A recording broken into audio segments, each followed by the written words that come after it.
Então, hoje eu acho um dos History Clubs mais pedidos por vocês, que foi um dos únicos que pediram, que é teorias da conspiração, e hoje a gente vai falar sobre as teorias da conspiração e um pouco da história de verdade por trás dela. Então, tipo, vai ser muito legal porque ao mesmo tempo que a gente fala sobre o 11 de setembro e as teorias das conspirações que tem por trás disso, a gente vai ver por que o 11 de setembro aconteceu e toda a geopolítica do Afeganistão, Paquistão, Ásia Central, por exemplo. Então vai ser bem legal. Bom, hoje a gente vai falar sobre duas principais teorias, que são a Terra Oca e o 11 de setembro, mas eu também vou depois no final dar uma rápida explicação sobre todas essas aqui, porque são todas bem divertidas, são bem engraçadas. Então vamos começar pela Terra Oca. É literalmente uma história de pescador, tipo, uma das origens dela. Então, na primavera de 1829, um pescador norueguês e seu filho, o Olaf, eles decidiram, vamos descobrir as terras que tem além do vento do norte, assim, do nada, né? Coisa normal, todo mundo tem esse sentimento às vezes. Aí esses malucos saíram navegando, né, indo em direção ali ao topo do planeta. Eles começaram a ver vários icebergs e eles estavam num barquinho de pesca, né?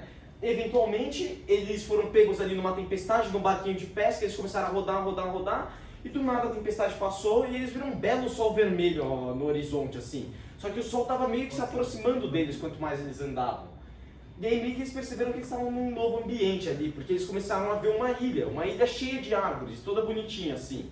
Então o que eles fizeram? Eles pararam na ilha para pegar umas nozes. Então eles pararam e perceberam que tinha alguma coisa estranha ali, né? Porque, pô, como que vai ter uma ilha de grama no meio daquele monte de gelo? Eles estavam lá pegando as nozes e do nada um barco para e dele descem gigantes de quantos metros? Muitos metros, isso, 3,5 metros de altura. Eles desembarcaram e eles não falavam a mesma língua, mas eles falaram, não, vem aí com a gente, vamos dar um rolê pelo centro da Terra.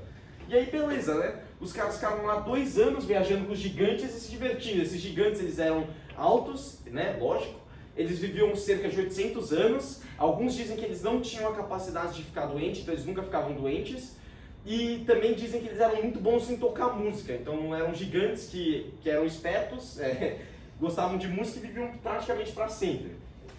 Eventualmente, né, depois de 2 anos, eles ficaram ali, aprenderam a história do lugar, então eles descobriram que o lugar se chamava Agartha, não dá pra ver aqui no mapinha, e aí chegou a hora de ir embora, né, então eles foram lá sair da Terra Oca, e aí tipo ele e o pai foram sair, o pai morreu, e o Olaf, o filho, ficou preso num iceberg, ele ficou lá um tempo. Eventualmente conseguiram achar e resgatar ele, só que quando ele voltou, né, ele foi todo animado a contar a história dele pro pessoal, falar, nossa, eu vi gigantes, eu fiquei no centro da Terra, foi muito louco.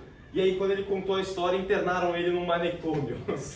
Ele ficou lá um tempo, só que mandaram ele pra... Depois que ele saiu do manicômio, ele foi pra Califórnia, se aposentar, viver como pescador lá, tranquilo.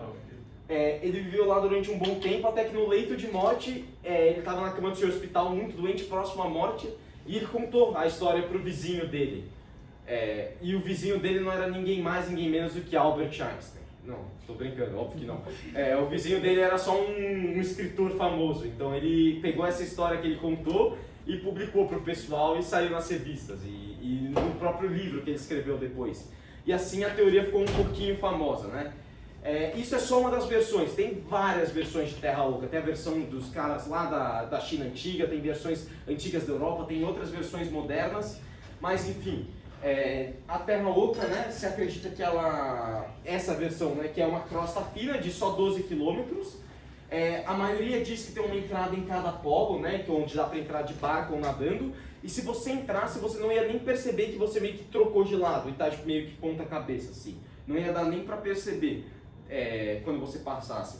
Alguns também dizem que tem outras entradas, por exemplo em Mammoth Cave, no Kentucky, as pirâmides do Egito, óbvio, e por algum motivo também as cataratas do Iguaçu. E o mais aleatório, eu estava pesquisando tudo em inglês, e eu achei um gringo falando que tinha uma entrada em Manaus e outra no Mato Grosso do Sul. Então, cuidado se vocês forem lá, vocês podem parar no centro da Terra. Bom, há um certo tempo atrás, essa teoria já foi até acreditável, tipo, as pessoas até levavam a sério. Um cara, um físico chamado Harvey, como que fala? O Halley, sabe do cometa, o cara do cometa? Então, ele acreditava nessa teoria e ele dizia que a Terra tinha várias, tipo, camadas, assim, como se fosse uma cebola. E que tinha a possibilidade de ter luz no meio dessas camadas, possibilitando a vida. Então até mesmo esse cara sério acreditou uma vez que essa teoria absurda era real. Qual que é o problema dessa teoria? Bom, Himmler, o chefe da SS, vocês sabem, né, o que é SS? Era basicamente a polícia secreta que caçava judeus da Alemanha nazista. O Himmler, ele era um fã dessa teoria, né? Você vê o nível do cara. E ele até que mandou exploradores ao redor do mundo, né, para buscar entradas para a Terra Oca e várias outras coisas, como por exemplo a origem da raça ariana. Eu tô lendo um livro sobre isso, eu vou fazer uma apresentação para vocês sobre.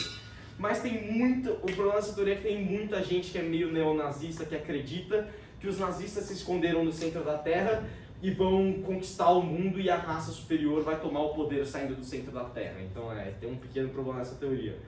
Mas mesmo assim eu adoro essa teoria porque ela tem 2 filmes geniais. O primeiro é A Viagem do Centro da Terra, que é inspirado no livro do Júlio Verne. Muito divertido esse filme, acho que a maioria das pessoas já viu, passava muito na TV. E o outro chama Nazis at the Center of the Earth, que eu vou passar o trailer, eu achei muito absurdo. Mas não tem o livro francês? Sim, é do Júlio Verne.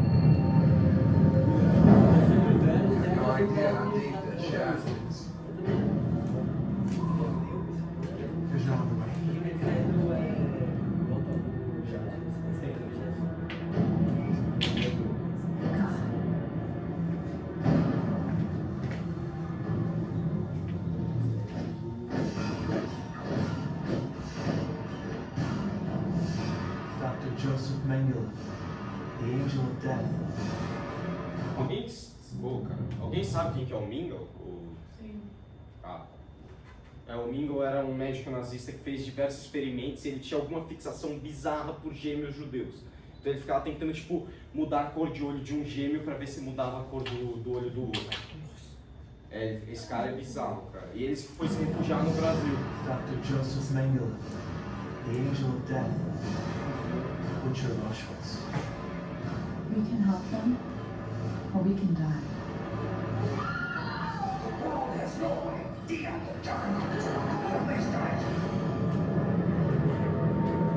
We prepare to take back our rightful place as the masters of this world.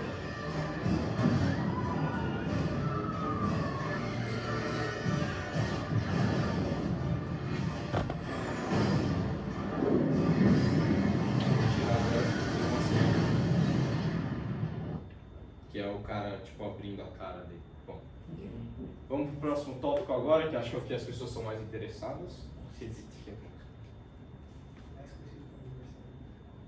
Bom, primeiro, o 11 de setembro, eu só vou falar da teoria da conspiração por trás.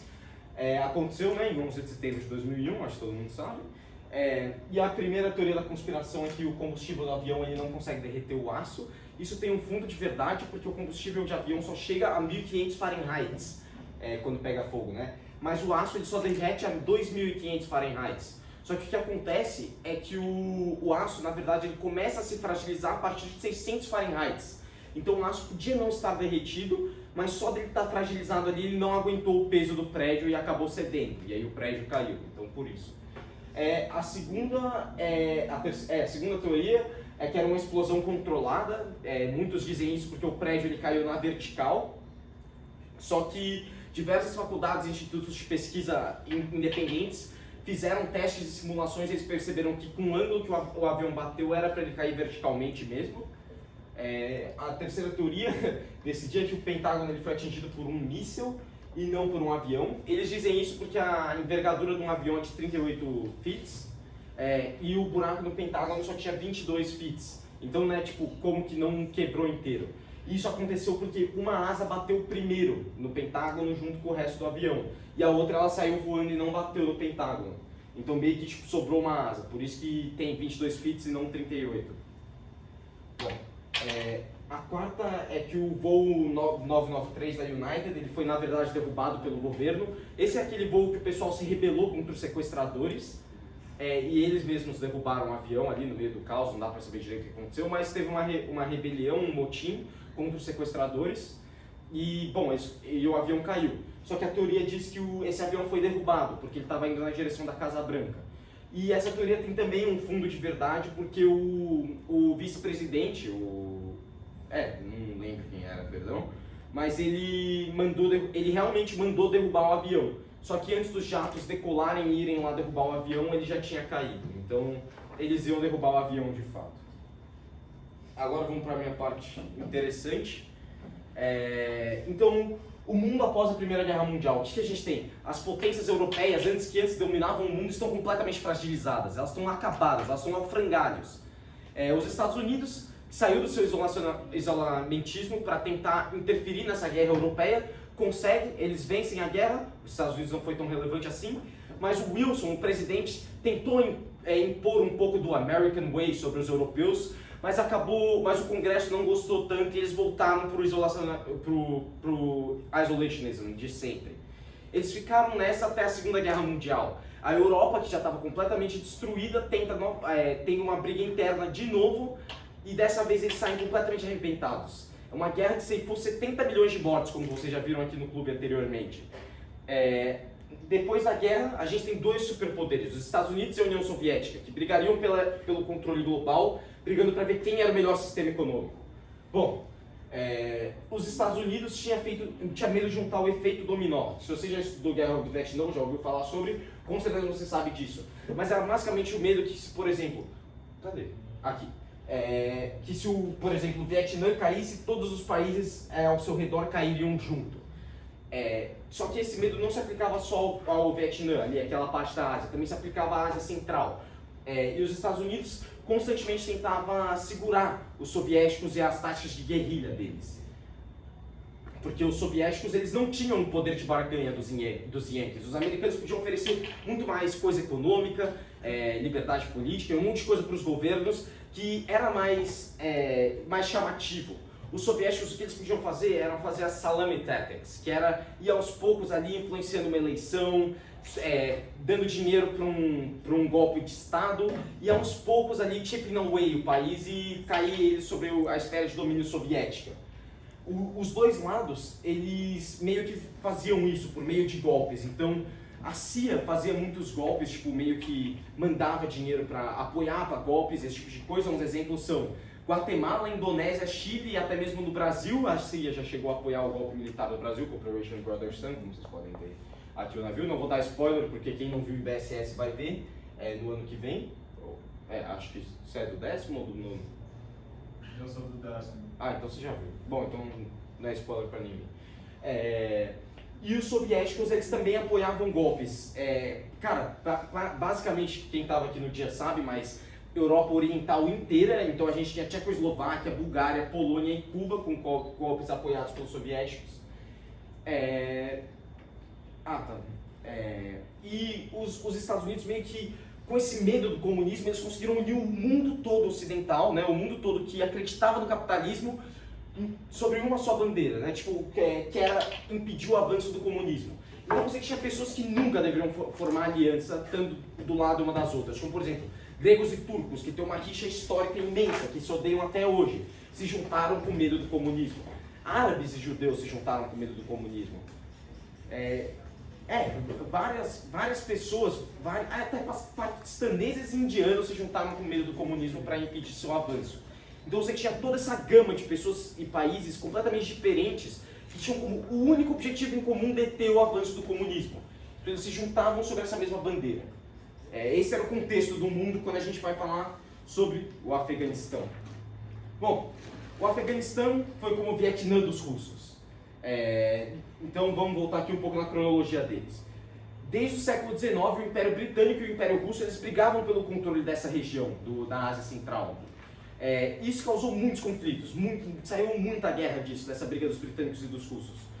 E os soviéticos, ainda assim, após a morte da família Romanov e a queda do Império Russo, mantinham o desejo de ter o controle sobre essa região. Era como o quintal deles, a Ásia Central. Eles tinham que ter influência sobre aquela região. Então eles queriam ter controle sobre o Afeganistão, eles queriam ter um governo que respondesse aos soviéticos. Então, sabendo disso, em 1973, os russos eles financiam um golpe no Afeganistão. Um golpe do Partido Comunista local, que dá certo o golpe, funciona. Mas o líder desse partido comunista estava buscando desenvolver o país, então ele não gostou tanto assim do sistema comunista para fazer esse desenvolvimento. Então em 1976 ele começa a chutar o comunista do seu governo, chutar aqueles líderes que eram pró-União Soviética na Guerra Fria do governo, para trazer uma ideia mais americanizada, uma ideia mais ocidental de economia. O Kremlin, vocês sabem o que é Kremlin, né? É tipo a Casa Branca dos soviéticos, é importante explicar. Bom, o Kremlin ele não fica nada feliz com isso e eles pagam para ter outro golpe. Os soviéticos eles financiam outro golpe, só que dessa vez dá certo de novo, só que não tem apoio popular nenhum. Ninguém do povo estava comprando essa ideia do golpe comunista, que ia salvar a população. Eles não tinha apoio popular nenhum. Sabendo disso, né, os americanos, que não são bobos nem nada, visando impedir esse expansionismo soviético e o controle deles na Ásia Central, começa a pagar os populares que se revoltavam contra o golpe para lutar contra os soviéticos. Eles começam a treinar as pessoas para eles conseguirem resistir ao golpe.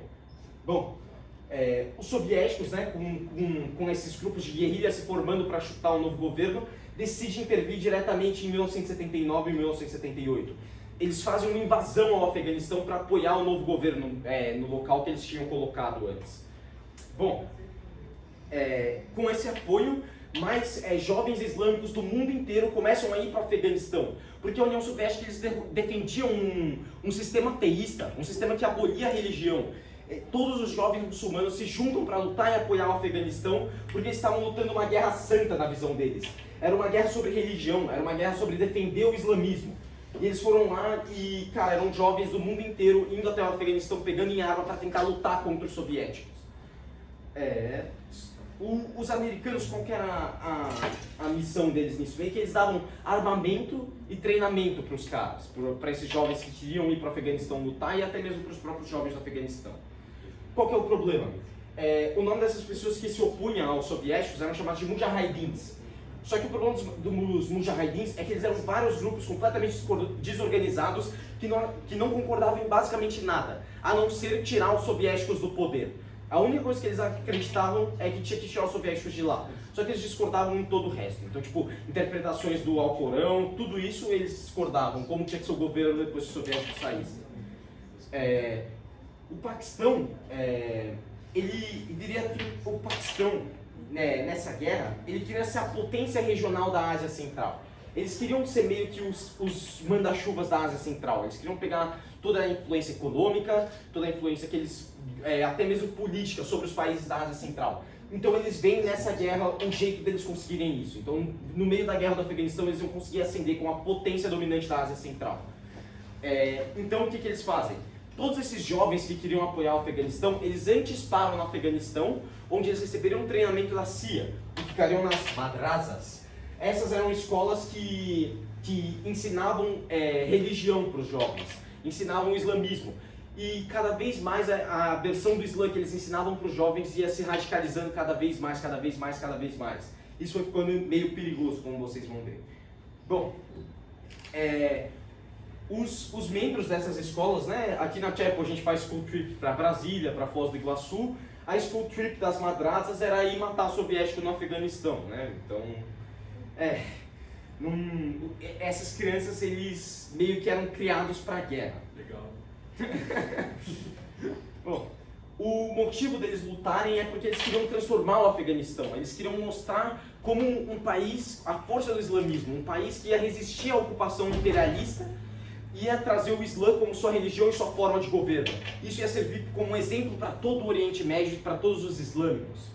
E assim eles iam espalhar essa ideia para o mundo e fazer do Afeganistão um grande exemplo. O resultado disso, eles conseguiram uma geração inteira de muçulmanos que seguia a doutrina do Islã radical. Um Islã muito, muito, muito radical mesmo, que vocês vão ver porque é perigoso. E os americanos não fizeram nada para impedir essa radicalização dos jovens, porque a única coisa que importava para eles era segurar os soviéticos e atrapalhar os planos deles de expansionismo. No final, os soviéticos perderam. Era praticamente impossível manter controle do Afeganistão. Isso os britânicos já tinham sofrido no passado, porque, olha a geografia do Afeganistão, Você tem as cidades principais mais ou menos aqui nas regiões mais baixas, só que você tem uma gigante cadeia montanhosa. Então quando os afegãos perdiam o controle das cidades e os soviéticos conseguiam conquistar elas, eles simplesmente se escondiam nas montanhas e depois reconquistavam as cidades. Então era praticamente impossível você eliminar de vez a resistência. Então os mujahidins ficavam resistindo nas montanhas e ficavam matando os soviéticos e eventualmente eles tiveram que sair do país. Mas não acaba aí. Bom, depois que os soviéticos saíram, né, foi um caos. Tipo, eu acho que vocês viram na TV, né, e na internet, a retirada dos americanos do Afeganistão. E ela não foi nada comparado à retirada soviética. Os soviéticos saírem significava que o único inimigo que mantinha todos aqueles grupos diferentes juntos também estava indo embora. Então agora a única coisa que esses grupos concordavam não estava mais lá. Então o que aconteceu? Uma guerra civil começou, entre dezenas e dezenas de grupos islâmicos, lançando suas próprias jihads, tentando ter o controle do Afeganistão. Eram senhores da guerra mesmo que controlavam esses grupos, em sua maioria. E, bom, a situação era tão horrenda no Afeganistão que nem a Cruz Vermelha conseguia mandar ajuda humanitária, de tão perigoso que era o país e tão precária que era a situação. O país já estava em guerra desde 1979 até 1994, né, contando a Guerra Soviética e a Guerra Civil. Ninguém aguentava mais, o país estava chafurdado na miséria. Em 1994, o Talibã é fundado com o objetivo de acabar com a Guerra Civil. Bom, o Talibã parece ser só mais um lutando em meio à guerra, mas eles defendiam uma das interpretações mais radicais do islamismo. E de alguma forma eles conseguiram o apoio das madrasas que estavam formando os jovens islâmicos do país. O objetivo deles era acabar com a guerra e desarmar o país, e impor a própria versão radical deles e das regras do Islã como governo. Os membros do Talibã eram órfãos da guerra. Eles cresceram cercados apenas com a visão tradicional do Islã, era a única coisa que eles tinham. E eles cresceram vendo as pessoas se matarem, cresceram na guerra. Desde sempre eles lutavam contra os soviéticos e agora eles lutavam contra si mesmos. As pessoas que lutavam nessas guerrilhas, nesses grupos do Afeganistão, eles não se viam mais como gente, eles se viam só como soldados da fé, que iriam libertar seu país e trazer paz e justiça. Bom, Mullah Omar era o líder do Talibã, esse cara aqui que está bem pomposo nessa foto. Bom, ele foi o primeiro líder do Talibã. Ele era um líder religioso antes e tinha uma das madrasas sob seu comando, era só uma escolinha ali. Ele era um ex-mujahidin, então ele lutou contra os soviéticos no Afeganistão. E os populares, né, o povo, diferente dos outros líderes, eles viam ele como alguém que realmente queria trazer a paz para o Islã, para o Afeganistão, perdão. Eles realmente acreditavam nele, porque ele meio que começou a se construir uma aura meio que messiânica ao redor dele. Ele realmente queria acabar com a guerra civil e desarmar o povo, e ele não estava lutando só por interesse próprio. Ele realmente queria trazer o bem para o Afeganistão, essa era a visão que tinham dele. E várias histórias começaram a se espalhar sobre seus feitos heróicos, como por exemplo, tem a história que ele junto com mais 30 jovens, eles invadiram uma base de um warlord inimigo, eles tinham só 16 rifles, eles invadiram e salvaram 2 meninas que estavam sendo estupradas há mais de 5 dias lá. Então essa história se espalhou com ele como um herói, né? Bom, né? E ele era um líder do povo, assim, como eu disse, uma aura messiânica começou a se espalhar ao redor dele, e ele era carismático, ele meio que falava a língua do povo. 70% do Afeganistão era analfabeto, e ele sabia como falar com essas pessoas e trazer elas para o lado dele. Ele era um líder que quando ele tinha uma vitória, resgatava alguém, ele não pedia nada em troca, diferente, tipo, não cobrava imposto, não cobrava nada da pessoa que ele resgatava. Ele só cobrava que essa pessoa seguisse sua interpretação do islamismo. E ele começou a ter vitória atrás de vitória, e cada vitória meio que fazia parecer que ele era predestinado e escolhido por Allah para trazer o fim à guerra do Afeganistão. E mais jovens se juntavam ao Talibã. E ele consegue acabar com a guerra civil em 1996, acabando com os últimos grupos que se opunham a ele como líder do Afeganistão. Bom, agora a gente vai ver a origem do Bin Laden. Lembra do Paquistão? Então, eles não pararam de só mexer seus pauzinhos ali na Guerra Soviética. O Paquistão, ele apoiava o Talibã. E eles acreditavam que apoiando o Talibã durante a Guerra Civil, eles iam poder exercer a sua influência sobre o Afeganistão. Mas não deu muito certo, porque era um amor não recíproco. O Talibã não morria de amores pelo Paquistão. A chance deles atacarem o Paquistão não era baixa, tipo do Afeganistão fazer um golpe de Estado, qualquer coisa em cima do Paquistão. E o Paquistão estava muito amiguinho dos americanos. E os americanos estavam meio que fazendo ataques de drones às madrasas do Talibã, né? Porque, em território do Paquistão. E isso voltou a opinião dos paquistaneses, né, dos cidadãos do Paquistão, contra os americanos, porque alguns civis acabavam morrendo nesses ataques de drone. Bom, agora indo para a família do Bin Laden, né? A família do Bin Laden, ela tem o início de um imigrante que veio do Iêmen, que ele foi lá morar na Arábia Saudita. Ele montou uma construtora e começou a fazer muita grana. Hoje em dia, a família Bin Laden é tão rica que eles são as pessoas por trás da construção, né? A construtora deles é a que está construindo o maior prédio do mundo. Está em construção e, se você ver lá, é a família Bin Laden que está construindo. Agora, quanto ao filho, né, o Osama Bin Laden, ele na faculdade ele virou um fundamentalista islâmico. Em 1988, fundou um grupo fundamentalista chamado de Al-Qaeda para lutar contra os soviéticos. Só que a guerra já estava meio que acabando depois que ele fundou o grupo. Então ele... só falar da ideologia desse grupo, né, do Bin Laden, ele era antissemita, ele odiava o Ocidente e tinha nostalgia pelo califado islâmico. Bom, continuando. A guerra já estava acabando quando ele fundou o grupo dele. Então ele decidiu que a Al-Qaeda ela não ia lutar contra invasores dentro do mundo islâmico ali, né? Então ele falou que ele ia focar nos inimigos do Islã fora do mundo muçulmano. Então o que isso quer dizer? Atacar os outros países ali que estivessem enchendo o saco do Islã, com ataques terroristas. Bom, aqui vem um ponto bem importante, né? O Iraque, do Saddam Hussein, invade o Kuwait.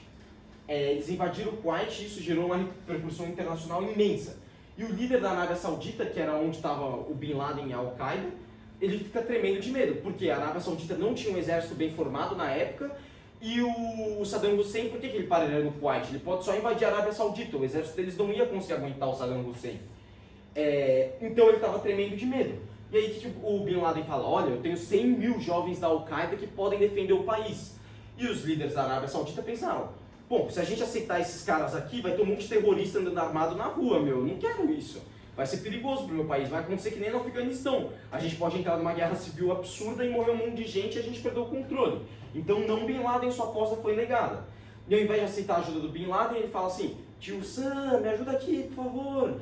E os americanos mandam um auxílio militar para proteger a Arábia Saudita caso o Saddam Hussein tentasse invadir. Meu, o Osama Bin Laden ficou muito pistola mesmo, assim. Ele ficou muito, muito, muito magoado. E levou pro coração, porque ele odiava os Estados Unidos. Isso era preocupante para ele, né, e para os outros islamistas, porque na Arábia Saudita você tinha duas das principais cidades do islamismo, que são Meca e Medina. É Medina? Meca e Medina. E agora tinham americanos perambulando pelas ruas do país onde essas duas cidades sagradas ficam. Então isso foi muito, muito revoltante.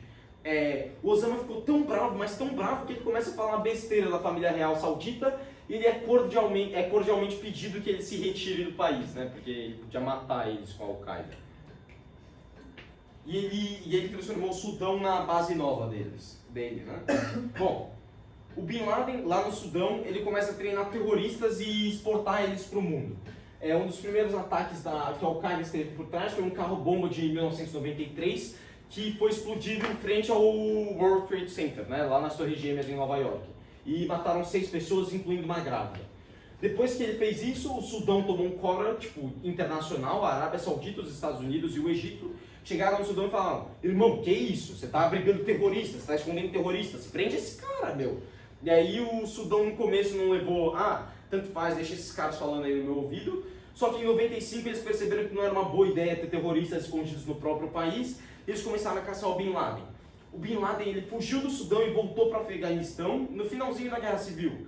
E o Talibã recebeu a Al-Qaeda de braços abertos, assim. E agora mais membros se filiaram às suas operações internacionais de terrorismo. E então eles saem por aí enviando terroristas experts para treinar terroristas pelo mundo. Em 1998, o Bin Laden ele meio que fica famoso porque ele faz um ataque às embaixadas americanas no Quênia e na Tanzânia, e no total morrem 224 pessoas. E aí a Al-Qaeda se tornou famosa no mundo. E aí o Bin Laden se tornou o homem mais procurado do FBI internacionalmente. E olha só que surpresa, quem diria que os americanos enfiando o nariz nas políticas do Oriente Médio durante 20 anos ia resultar num contra-ataque do Bin Laden atacando as Torres Gêmeas. E aí teve um choque de realidade para os americanos, né? E, bom, a nossa história acaba aqui, eu queria continuar, mas a guerra no Oriente Médio não acaba aí. A gente depois tem a Guerra do Golfo e a Operation Desert Storm, que são bem interessantes e algum dia eu vou trazer no clube. É importante, ficou alguma dúvida sobre o 11 de setembro e a origem dele? Pode perguntar, sem medo. Bom, vocês entenderam certinho? Sim, sim. Os alemães entraram lá e mataram todo mundo. Pode ser. Bom, a primeira... Bom, agora a gente saiu do tema mais concreto, né, mais histórico, e agora a gente vai falar só da parte mais divertidinha, que são as teorias da conspiração. Tem várias teorias da nova ordem mundial, uma das mais engraçadas que eu achei é a teoria judaico-maçônica e comunista. Eles dizem que esses três grupos estão buscando estabelecer uma nova ordem mundial. Só que a mais famosa é a que tem 13 famílias, são todas essas famílias aqui, incluindo os Kennedy, que eu sempre acho muito engraçado quando eu vejo. E, bom, tem os Illuminati e tudo isso, e a teoria é que tem uma nova ordem mundial operando por trás dos panos que vai meio que controlar toda a sociedade, e eles controlam o mundo, basicamente. E tem várias teorias bizarras sobre isso. Deixa eu voltar aqui, as próximas eu vou só falar por cima, não tem slide para elas. Vacinas causam autismo, é uma teoria da conspiração bem popular, eu acho que vocês já ouviram, mas basicamente eles dizem que as vacinas de mRNA, mRNA causam autismo. Isso tem base em um documentário bem antigo que foi feito por um médico que foi pago por pais de pessoas que tinham filhos com autismo para fazer esse documentário, e aí eles poderiam processar. Bom, a consequência disso é que em um ano só 70% das pessoas se vacinaram no Reino Unido, e acho que todo mundo sabe o perigo de não se vacinar. Doenças que antes estavam extintas voltaram à vida, então, por exemplo, o sarampo começou a ter caso no Brasil de novo, e outras doenças que estavam extintas que não era pra gente se preocupar voltaram a existir. E cara, a história das vacinas é muito legal, elas meio que revolucionaram como a gente tem a ciência e o tempo de vida das pessoas. Ela começa lá atrás na China, onde você tinha a varíola, né, que era a principal doença da época, e tinham clãs na China que meio que tipo pegavam feridas da vacina assim e davam jeitos de deixar ela mais fraca e davam para as pessoas inalarem ou comerem para contrair uma versão mais fraca da doença e desenvolver a humanidade. E tinham vários clãs na China que brigavam para ver quem tinha a melhor versão disso, então era bem legal assim a história das vacinas. Essa tática era efetiva, funcionava, mas não tão bem assim. Só que o Ocidente, eles tinham meio que um preconceito muito forte contra coisas vindo do Oriente. Eles falavam tipo, chinês é tudo burro, meu, o que eles vão ensinar a gente sobre saúde? Só que eventualmente uma mulher de 1,9 decidiu testar essa teoria e ela foi testando e deu certo. E aí, eventualmente, um cara lá nos Estados Unidos descobriu, as mulheres que tiram leite das vacas, elas pegam uma versão mais fraca disso, né? Elas não ficam doentes de verdade, elas só pegam uma versão mais fraca e nunca mais pegam essa doença de novo. E aí o que ele fez? Ele pegou o negócio da ferida da vaca e injetou em 4 crianças, incluindo o filho dele. E funcionou e hoje a gente tem vacina, mas vacinas são bem legais. Essa aqui é bem legal, são mensagens subliminares satânicas. A que eu mais gosto dessa aqui, que a gente vai pegar. Tem a da Xuxa? Sim, a da Xuxa, né? Tem o disco da Xuxa. A mensagem satânica. Se você rodar o disco da Xuxa ao contrário, você vai ouvir ela falando Ave Satã, alguma coisa do tipo. Bom, calma aí. Olha essa aqui é sensacional. Eles dizem que na Coca-Cola... Na Coca-Cola tá escrito Alô Diabo. Dá pra ver? Pior que dá certinho, né? O Alô Diabo. Bom, são várias teorias que dizem que todos os famosos conspiram... na barra ali, naquele último C ali. Não é nada, mas ali é um parêntese só. Tem uma certa quantidade de pessoas que acreditam que as bombas nucleares não funcionam de verdade, que o que aconteceu em Hiroshima e Nagasaki foi na verdade bombas napalm, e as bombas nucleares são tipo de mentirinha, assim, as potências só fingem que tem pra assustar umas às outras. A 7ª é que o homem nunca foi à lua, mas essa aqui é mentira, tipo, a computação gráfica da época era ridícula, não tinha condição de forjar isso. E tem muita gente que fala, as sombras estão erradas, não sei o que lá, mas tem uma baita explicação científica por trás. Se eu fosse falar sobre isso ia demorar muito, mas se você tem alguma dúvida, pesquisa, tem várias explicações, eu achei muito interessante quando eu vi. Uma das mais engraçadas é que a Copa de 58 nunca aconteceu, eu acho que foi na Suécia. As pessoas dizem que a Copa de 58 nunca aconteceu, só que a origem disso é que fizeram um documentário onde eles só fingiam que a Copa de 58 nunca aconteceu, eles apresentavam tipo evidências assim meio ridículas e falsas, e as pessoas realmente acreditaram. Só que no tipo, tem uma parte 2 do documentário que eles explicam, não, é falso, a gente fez isso, a gente usou tais técnicas assim, e o pessoal realmente acredita, eles só viram a primeira parte assim, de um negócio que foi propositalmente feito para ser falso. A 9ª, quem já viu Você Sabia sabe, que são os Anunnakis, é uma teoria maluca aí que tipo, meio que uns... Mano, deixa eu mostrar uma foto deles, eu não consigo descrever um Anunnaki.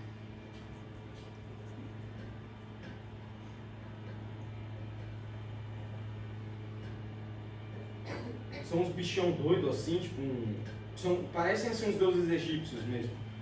E aí eles vêm de outro planeta assim e criaram a gente na Terra como escravos para extrair minério.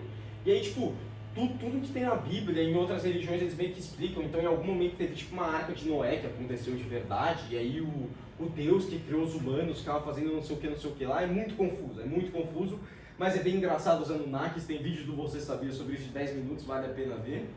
E a última é 7 Além, que é tipo, Você Sabia também fala bastante sobre, mas alguém aqui deve saber o que é, mas é tipo uma outra dimensão assim, que é toda estranha, é toda escura e tem um pessoal muito esquisito lá. E aí tipo, tem pessoas de olhos amarelos lá, assim, é muito louco. Então quando você está tendo um pesadelo assim, você pode parar nessa dimensão que não tem ninguém do mundo real e é bem interessante. Bom, essas foram as teorias da conspiração de hoje. Eu acho que deu para ensinar para vocês um pouco da geopolítica do Afeganistão e do Oriente Médio, que é bem confusa. Eu acho que não deu para entender direito o que eu estava falando, mas é bem divertido tudo e espero que vocês tenham gostado. Obrigado.